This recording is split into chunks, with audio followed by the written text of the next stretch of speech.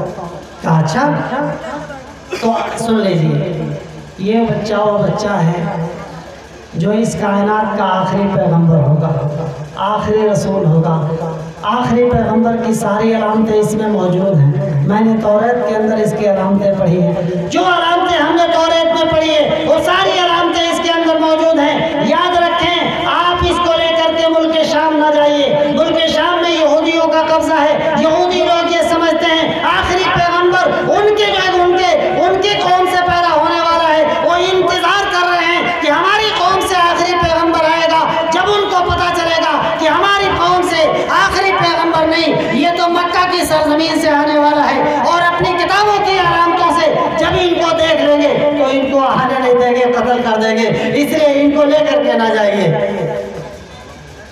کہا میں تو اپنے صومعہ میں تھا، میں نہیں نکلتا ہوں باہر، لیکن میں دیکھا جب آپ کا قافلہ آ رہا تھا تو قافلے کے اندر میں دیکھا دور سے کہ آپ کا قافلہ آ رہا تھا، راستے کے طرف یہ جھکتے جا رہے تھے اور سجدہ کرتے جا رہے تھے۔ میں سمجھ گیا کہ کوئی بڑی اہم شان کی چیز اس قافلے کے اندر ہے، اس لیے میں نکل کر کے آیا ہوں، اور میری جب نظر پڑ گئی ہے میں نے یہ پہچان لیا ہے، تو آپ کو نصیحت کرتا ہوں کہ اس بچے کو فوراً آپ واپس فرمائیں۔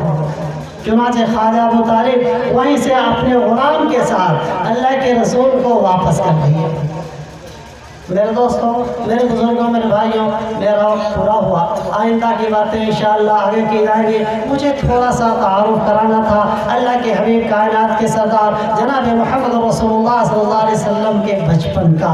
ابھی آپ کی جوانی باقی ہے، اللہ نے اگر توفیق دیا تو انشاءاللہ آپ کی جوانی کا بھی تعارف کرائیں گے، تاکہ ہمارے بچوں کے لیے بھی اللہ کے حبیب کی زندگی ہمارے بچوں کے لیے بھی آئیڈل، سیمپل اور نمونہ بن جائے، ہمارے نوجوانوں کے لیے بھی بن جائے، ہمارے بوڑھوں کے لیے، سب کے لیے۔ لَقَدْ كَانَ لَكُمْ فِي رَسُولِ اللَّهِ أُسْوَةٌ حَسَنَةٌ، یقیناً تم سب کے لیے کائنات کے سردار جناب محمد رسول اللہ صلی اللہ علیہ وسلم کی زندگی میں خوبصورت نمونہ ہے۔ لمن کان یرجو اللہ والیوم الآخر، ہاں شرط یہ ہے، یہ نمونہ اس شخص کے لیے ہے جو اللہ کے پاس پہنچنے کی امید رکھتا ہو، آخرت پر ایمان رکھتا ہو۔ تیسری بھی شرط لگائی، وَذَكَرَ اللَّهَ كَثِيرًا، اور اللہ کو خوب یاد کرتا ہو، اللہ کا ذکر کرتا ہو۔ ایسا انسان نبی کی زندگی سے فائدہ اٹھا سکتا ہے، نبی کی سیرت سے فائدہ اٹھا سکتا ہے، نبی کے اخلاق سے فائدہ اٹھا سکتا ہو، جس کے اندر تین چیزیں ہوں۔ ایک تو یہ کہ وہ انسان جو ہے اللہ سے ملاقات کا خواہش مند ہو، کہ اللہ سے ہماری ملاقات ہونے والی، اللہ کو ہمیں منہ دکھانا ہے۔ دوسرے ہے کہ آخرت کی جزا و سزا پر یقین رکھتا ہو۔ تیسرے ہے کہ اللہ کو خوب یاد کرتا ہو۔ وہی نبی کی زندگی کو اپنا اسوہ سمجھ سکتا ہے، نمونہ سمجھ سکتا ہے، اور نبی کی زندگی سے زیادہ فائدہ اٹھا سکتا ہے۔ اللہ تعالی ہم سب کو عمل کی توفیق نصیب فرمائے۔ وآخر دعوانا ان الحمد للہ رب العالمین۔